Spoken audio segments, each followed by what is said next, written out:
So for this skill stack, we have to understand how to properly skip and what a spin seal actually entails.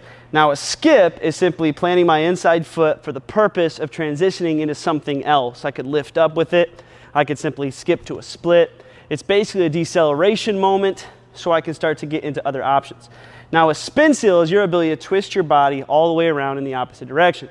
So if we freeze a skip moment in time, what I got to be able to picture during a spin seal is that my feet go in a complete diagonal. Now I want to get my opposite hip towards the basket, towards the same direction as my inside hip is right now. So during a spin seal, I need my outside hip to get all the way around. And so now I'm on the diagonals of blue and red. And so I got myself completely around.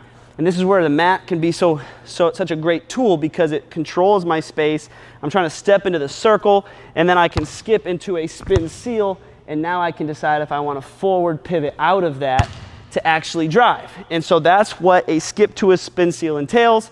Now we're just simply going to train for it. Now the simple details that you want to keep in mind during an actual spin seal is your ability to get your body all the way around, but then release the ball using a dribble release still where the ball is protected. Don't start spinning the actual basketball into where the defenders would be. And so if I release the ball where it's protected, I now decide with my outside hand now if I want to take the ball around with an actual forward pivot spin. And so that's going to be key because that dribble allows me to still change my mind. A spin seal is not a commitment.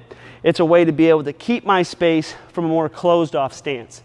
And so right now, since I'm driving right, I want to do a skip with my left foot, keep the ball in my hand as if I'm doing a real spin, but then I'm going to dribble release as I hit the new spots, and now I can forward pivot spin off of that. Now if you're going left, you've got to be able to reverse that. My skip would be my inside leg, which is my right foot. I'm keeping that foot down where I can partial pivot, so now I can find the new opposite corners. I dribble release so my right hand can take it, and now I can have a full forward pivot spin, which gets me all the way back in the other direction.